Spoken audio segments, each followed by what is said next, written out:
यार आज हम लोग यहाँ से क्वेश्चन आंसर करेंगे और क्वेश्चन आंसर करने से पहले आप लोग क्या करिएगा, इसको देखिएगा। ठीक है, तो जैसे हम लोग को प्रश्न आता है हिंदी क्या है, तो अभी जैसे हम लोग हिंदी पढ़ते हैं तो पूछा जाता है हिंदी क्या है, तो हम लोग जवाब क्या देते हैं?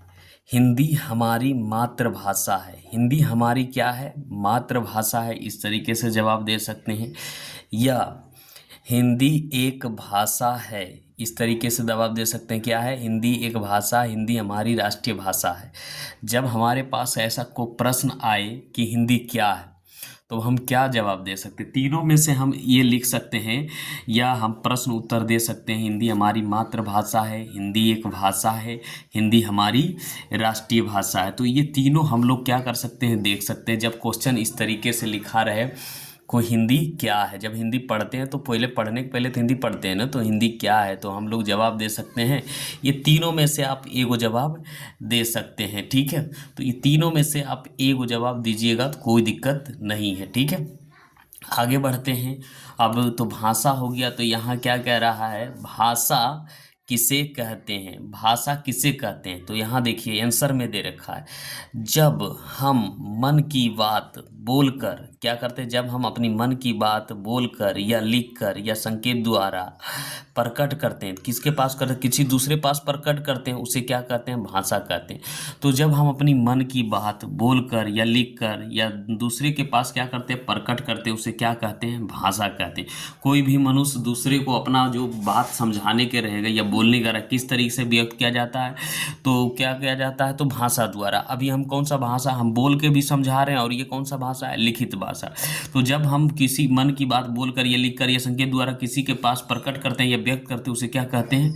भाषा कहते हैं। ठीक है, तो यहाँ तक समझ में आ गया कि हम हिंदी क्या है, हिंदी हमारी भाषा। भाषा किसे कहते हैं? जब हम अपनी मन की बात बोलकर या लिखकर दूसरे पास व्यक्त करते हैं, उसे क्या कहते हैं? भाषा कहते हैं, है ना। अब आगे बढ़ते हैं।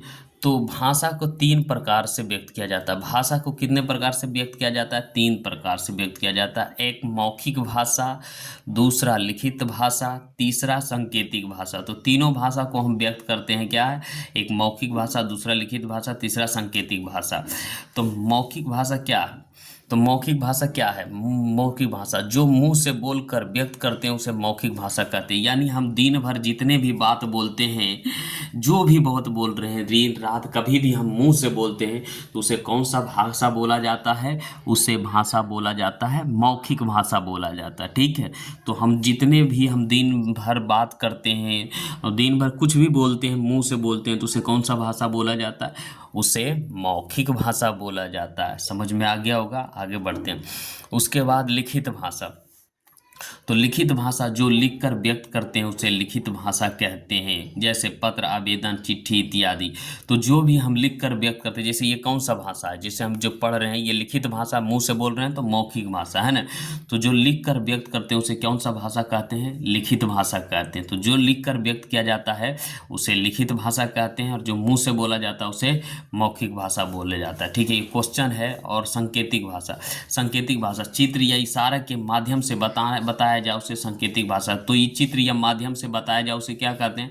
सांकेतिक भाषा कहते हैं। मान लीजिए हम अभी कह रहे हैं कि इधर एक चित्र दे दें, इधर ऐसे चित्र दे दें और इधर लिख दें स्कूल। तो ये कौन सा भाषा हो गया? ये आपका भाषा हो गया सांकेतिक भाषा कि स्कूल इधर है। ठीक है, आप रोड साइड, रोड किनारे देखते होंगे, क्या होगा? वो सांकेतिक भाषा होगा। रोड किनारे लिखा रहता है इतना किलोमीटर पटना दिल्ली, ये इतना किलोमीटर, तो कौन सा भाषा हो गया? सांकेतिक भाषा हो गया। ठीक है, प्रत्येक भाषा का एक व्याकरण होता है। यानी दुनिया में प्रत्येक भाषा का एक क्या होता है? व्याकरण होता है। दुनिया में जितने भी भाषा है, उसका एक व्याकरण होता है, यानी एक किताब होता है। ठीक है, तो प्रत्येक भाषा, दुनिया में जितने भी भाषा है, उसका क्या करता है? एक व्याकरण होता है। तो व्याकरण किसे कहते हैं? प्रश्न यहाँ से उठता है, क्वेश्चन।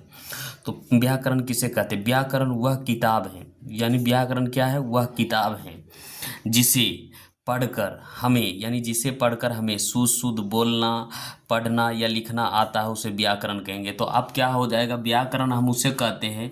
अभी व्याकरण आप नहीं पढ़िएगा तो इसका क्या अथी होगा, व्याकरण आप नहीं पढ़िएगा तो शुद्ध पढ़ तो लीजिएगा लेकिन लिख नहीं पाइएगा और बोलना नहीं पाइएगा कि कहाँ क्या बोलना है, कब बोलना है, कैसे बोलना है। तो व्याकरण उसे कहते हैं जिसे पढ़कर हमें शुद्ध बोलना, शुद्ध लिखना, शुद्ध पढ़ना आता है, उसे व्याकरण कहते हैं। तो हिंदी हमको कब शुद्ध पढ़ना या शुद्ध लिखना आएगा, जब हम व्याकरण पूरा खत्म कर देंगे, पूरा पढ़ लेंगे परीक्षा उरीक्षा में, तब हमारा क्या हो जाएगा, व्याकरण से एकदम शुद्ध हिंदी पढ़ना लिखना बोलना आ जाएगा। तो उसे क्या कहेंगे, व्याकरण कहते हैं। तो व्याकरण की परिभाषा जब क्वेश्चन पड़ेगा व्याकरण किसे कहते हैं, तो व्याकरण वह किताब है जिसे पढ़कर हमें शुद्ध बोलना पढ़ना लिखना आता है, उसे व्याकरण कहते हैं। ठीक है, आगे बढ़ते हैं। व्याकरण के कितने भेद हैं, तो व्याकरण के हिंदी में 3 भेद हैं।